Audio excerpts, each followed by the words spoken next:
Hey, you guys. Thank you so much, Skylight, for hosting this. This is amazing. It's a real dream come true. And thank you, Future Tense, and everyone who came tonight. I'm so excited. This is awesome. So I'm going to read just 3 really short pieces, and then I'll have a chat with Siel, which I'm really looking forward to. Thank you so much, Siel, for being here. So the first piece I'm going to read is called Insubordination, and here I go. I am buttering bread when a man wearing a mask walks in and says, "Okay, on the floor." So I put down the butter knife and sit cross-legged. He says, "Where are the others?" And I shake my head, and he says, "Who is all that bread for?" And I say, "Me." And he says, "Unlikely." And then Danny and Clark walk into the kitchen, and the man says, "Okay, guys, down on the floor." So the boys get down. I ask, "What do you want?" And the man says, "Money." And I say, "We don't have any money, as you can see." And the boys look at me. He says, "Where is the man of the house?" And I say, "These are the men." And he looks at the boys, and they both straighten up for a moment. I can see Clark's hands are shaking, but Danny looks tough. He's got that firm lips he gets when he gets fed up, when he wants SpaghettiOs instead of a sandwich, the hockey shirt instead of the truck shirt. "Okay," the man says. He comes to me and lifts me by the elbow. Danny says, "Hey." I tell him it's okay. I tell him to stay down. The man takes me to the bedroom and says, "Show me where it is." I say, "There isn't anything to show." He says, "Show me something then." I don't know what he means, but I pull open the top drawer of the dresser with all the jewelry. He peeks inside. "Something else," he says. I pick up the wooden box from the vanity and open it, hand him my father's gold watch. "This is nice," he says. He pockets it, then says, "Okay, what else?" I look around the room. I open the second drawer of the dresser and reach under the sweaters. I pull out a framed photo of me at Niagara Falls. "Have you been?" I ask. The man takes the photo and looks at it. "No," he says, "this is bullshit." I tell him I have $22 in my purse. He makes me get it. Danny says, "Mom?" from the other room, and I say, "Sit down, Danny." The man is mad. He gets in my face. I say, "Why did you come here?" He says, "I saw the BMW." And I say, "That's an old car. You can have it." He says, "I know." I say, "Why don't you leave then?" And he says, "No." And I say, "Why don't you stay then?" And he says, "What the fuck?" I am trying to remember any story about this kind of thing, about what people did and how they survived. "My brother is a cop," I say. The man laughs. "I used to be a cop," he says. He walks around the bedroom, touching my things. He pulls the curtain aside and looks into the street. "Who's that?" he says. I go to the window and stand next to him. There is a woman parking her car. "I don't know," I say. "Yeah, you do," the man says. I honestly don't. The man drops the curtain and sits down on the bed. He looks up at me, and for the first time, I see that those eyes in the holes are green. "You have green eyes," I say. "Don't talk to me like that," he says. I hear noise in the kitchen. "Boys, sit down," I shout. The man laughs. I look at him. "This isn't funny," I say. He stands up. He stands over me. "I'm going to burn this house down," he says. I shrug. I lean on the dresser. "I'm going to burn the car." I tell him it's his car. He takes the Niagara Falls picture and throws it against the wall. Danny yells from the kitchen, "Sit down," I shout. The man looks at me and I look at him.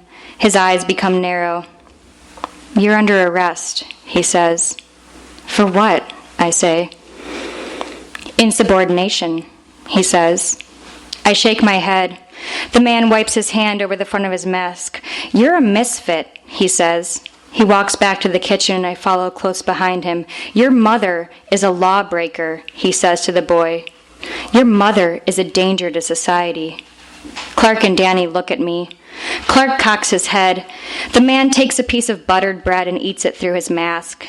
I lean against the wall and nod.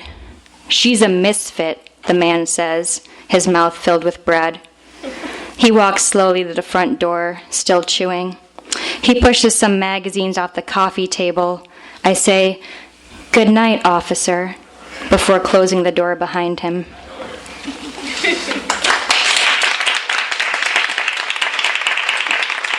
Okay, there's two more. There's two more, guys. Okay, these are short, though. They're short. We got this. This one's called Other Babies. Some babies drink soda the second they are born. They glug it down. The sugar courses through their body. You can see the brown humming through their spiderweb skin. It shoots straight up to the brain, the hub. It clocks in at 5 past and gets to work. So that's certain babies.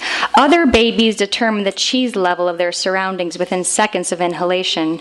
Then their fingers form into little paws and they claw at the air. This goes on and on to the point of burnout. Then some kind, pillowy nurse brings a cheese cube and pops it into their mouth just to balance things out. Other babies are vibrating piglets. They have fleshy hooves. They have regular faces. It'll be a tough life for those babies, so decisions must be made. Go pig?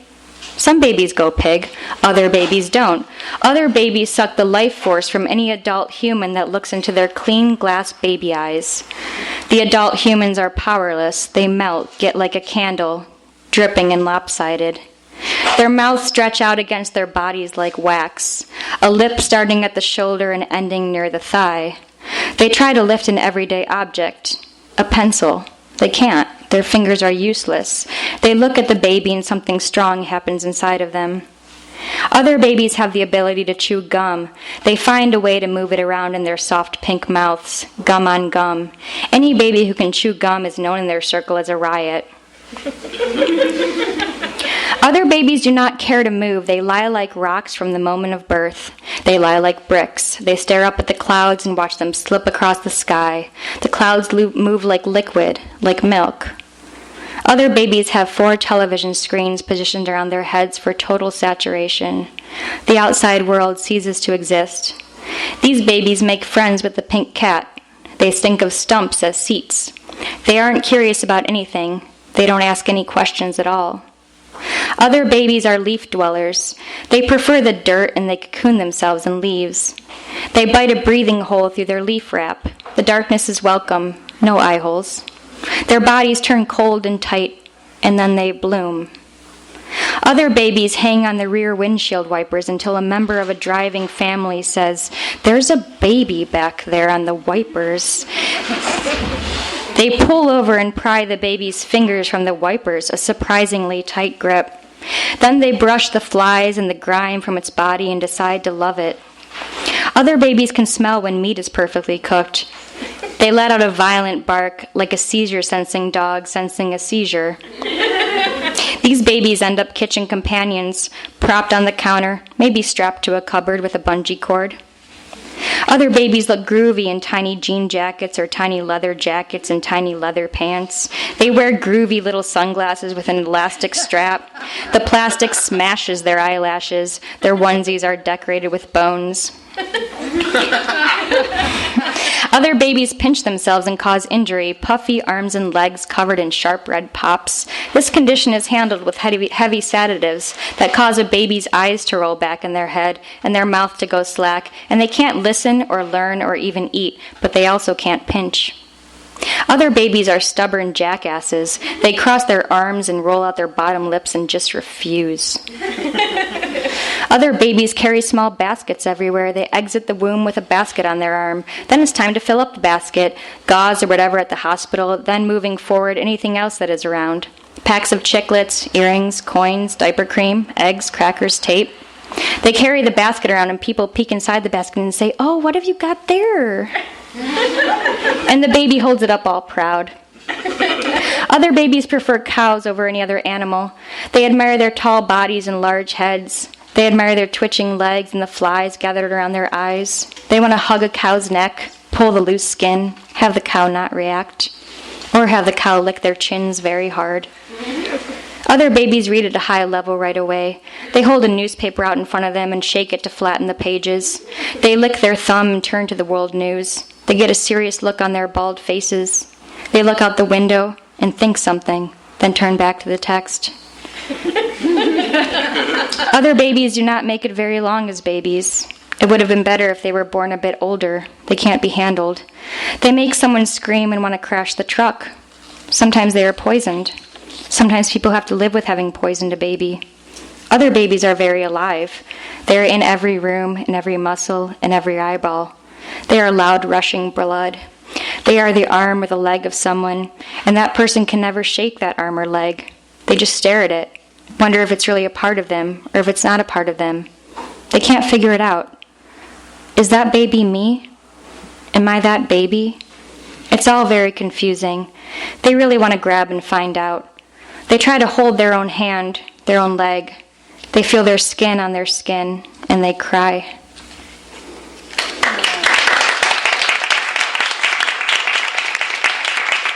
One more. One more. This one's short, I swear. It's quite short.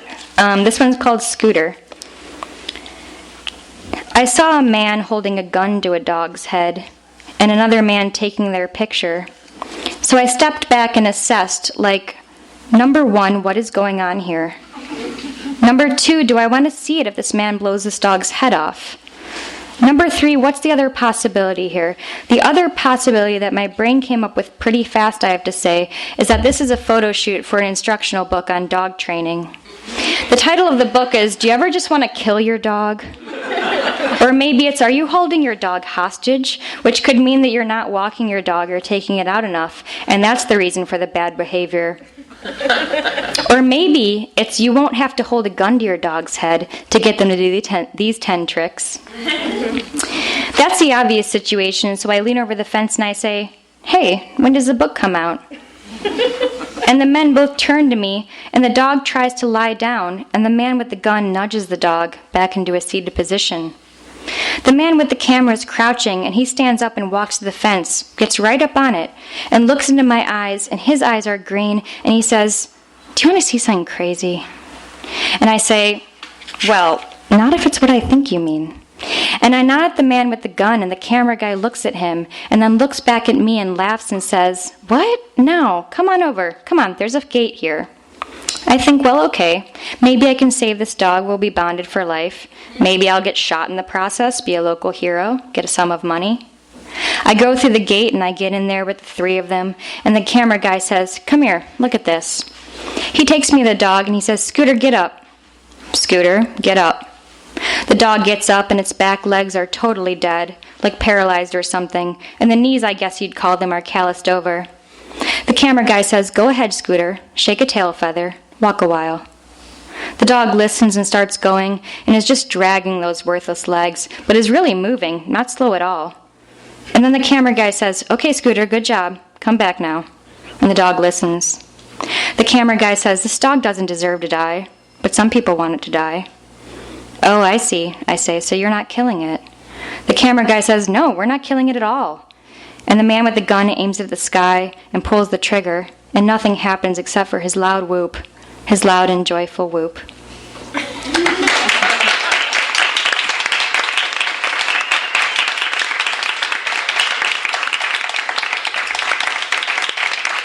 Thank you, guys. So we're going to have a chat now, me and Siel. All right. About writing and things. Thanks for reading those. Thank you. I noticed all the green eyes that I had in the past. I'll have to ask more about that. If you dare. But you should read all the stories in these because they're all great. One of my favorite stories in the collection is Sample Sale. And it's about this girl who, thanks to insomnia, gets to the front of a sample sale line, but then gets so stressed out, she passes out and ends up not buying anything. And a lot of your stories kind of deal with these themes of anxiety. I was wondering if that was like a if that was a conscious choice for you in your writing.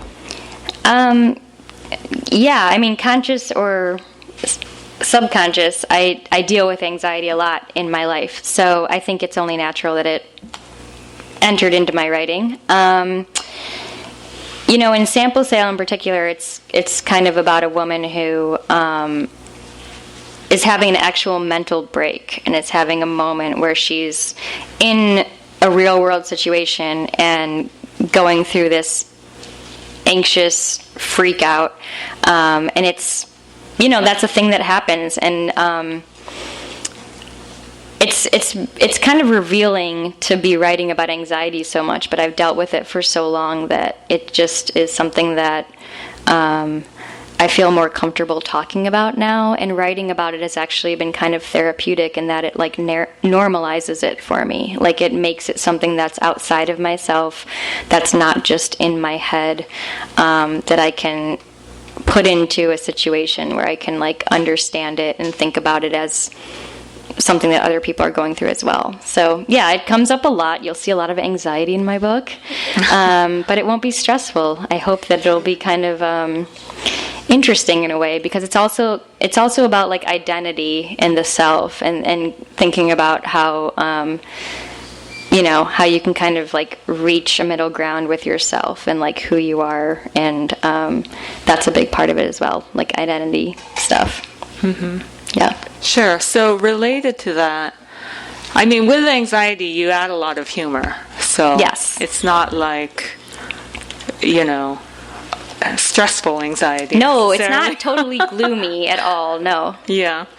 Well, with this story and with others, a lot of my favorite stories kind of tend to be about these women who aren't old yet, but they're definitely women. They're adults, but they haven't found themselves. They're sort of unmoored, don't really know what they're doing, don't really have it together. This question may reveal more about me than about your stories, but those stories really attract me. And I'm not so much asking about like whether the stories are like memoir-like or biographically true, but I was wondering, on an emotional level, how much of yourself do you feel like you put in your writing? I used to think, I think it was a defense mechanism. I used to think none at all. Like I would be like, this has nothing to do with me, man. This is fiction. But like I think that there's no there's no way to write without putting some of yourself into it. So there's a lot of myself in all of these stories, and it might even be just like one thing I thought that made it into a story, or one thought I had. But it's certainly, like, the lines are fully blurred.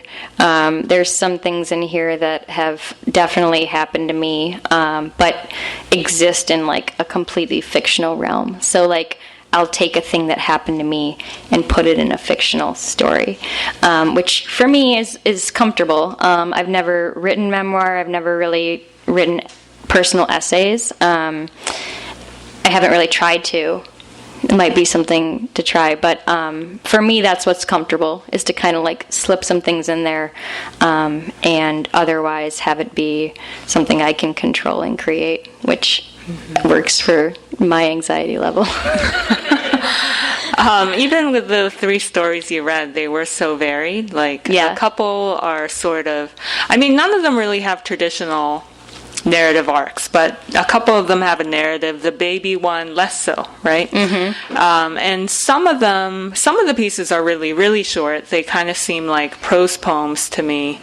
And I was wondering, just because you have such a variety, things that have more of a narrative, others that seem much more poetic, do you have different writing processes for those, or is it the same process, just the end product is different? It's actually pretty different. I would say that the ones that are more poetic or kind of like experimental in form are a lot easier and more fun for me to write. They kind of start out as like, just, I let myself mess around, and that's always how I did writing, is just like letting myself have fun with it. And then, when I do the more narrative ones, I'm a lot more worried about, I really don't want to be like cliched or overly sentimental, and I worry about that a lot with narrative form. It's just like something I worry about controlling, and I think it's because I'm less comfortable with just straight narrative. I'm way more comfortable with the surreal or the poetic, which is actually, I think, why I've been writing a lot of poetry lately. It's felt like a really linear move to just like start writing poetry, because I love doing that type of work. Like the stories in my collection that are more poetic, like those were just like a joy to work on, where a lot of times the more narrative ones I was like, ugh, like this feels like a schlep. Like I feel like I'm trying to figure it out and like not be over sentimental and like get something emotional across and set a mood without being overly literal. And for me, I think it's just a taste thing too. Like I like movies that are less literal, that are kind of like mood pieces. So I'm always looking at like the taste level of things. And for me, it's harder to like nail the taste level on a narrative piece for whatever reason. Sure. I mean, I did definitely notice the poetic lines and the poetic language. I have to ask, how do you know something? I mean, you said you're writing more poems now. How do you know that those are poems, but the ones in here are stories? I don't. That's the thing that's crazy, is like, there's all these, it's like we have to put labels on what it is that we're doing, but there's been many times when I've written something and been like, I don't know what this is. I don't think it fits like into what's a traditional short story. I don't know if it fits into what's a traditional poem. And so, but like, the nature of doing this type of work is like, that's asked of you to define it. And so you kind of have to figure out or try to figure out where you fit in. But I think, I don't know. I think there are some things in this book that, like, even when I was talking to my publisher about it, I was like, I don't know, these are stories. These might be poems. And he was like, it's okay. But yeah, I don't know. And I don't like rules. Like, I don't like the rules about that stuff. I like being able to just do what feels right, and whether it's a story or a poem or somewhere in between, whatever works. Sure. Yeah.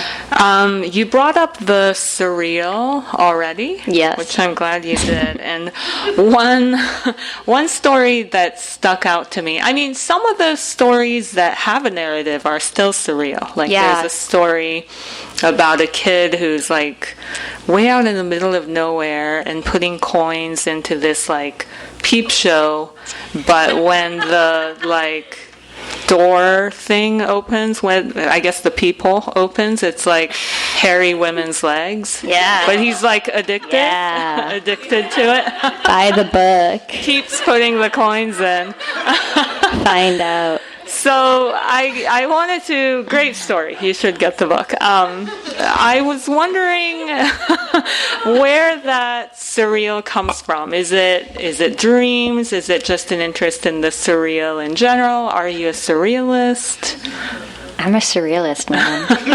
No, I think I am, though. There's like one story in the book that came from a dream, but ultimately, the reality is, I'm going to be real with you guys for a minute, that a part of my anxiety is that I occasionally experience a little bit of dissociation, which means that you're a little bit of like outside of your body. Things feel a little bit like either hyper real or less than real. And for me, that's resulted in a world that even when I'm not experiencing those things, just like feels or looks a little bit strange. And because of that, I think I've been drawn to like writing things that are a little otherworldly or like dreamlike, just because like that's actually how I experience the world. Like I actually go through the world feeling a little hyper aware in a way that's like probably not great. Like it's like maybe a little too hyper aware. But because of that, like I'm drawn to that. I'm drawn to the idea of like things that are there but not there. And yeah, so I've had like people ask me like, are you a surrealist? And I'm like, I guess, I don't know, I guess so. But it's interesting because in this collection, like there are stories that are really surreal, and then there are ones that are a little bit straight. But even the ones that are like more narratively straight, just like within a lot of times the narrators, like interiority, there's like this kind of unease or eeriness that might lend itself to that kind of thinking as well. I studied surrealism when I was in grad school, and you did not go to grad school. You did not do the whole MFA thing. You're totally self-taught. And I guess, could you talk about how you started writing, and at what point did you start identifying yourself as a writer? Yeah. I've been writing for a really long time. This is going to sound like cheesy and cliche to say, but I have been writing since I was really little. My parents are here, and they have a lot of my stories from when I was like 9 years old that were just like real weird. But so I've been writing for a long time, but for some reason I never thought it was like a thing that I could actually pursue on a real level for whatever reason. So I've always been doing it kind of as a hobby. And maybe about like 7 years ago or so, I was exchanging writing with a friend of mine who is a really great person, and someone I think of as sort of like a mentor. And he has an MFA, and he was like, "You should submit this stuff." And I was like, I don't even know what that means. Like, what would that even mean?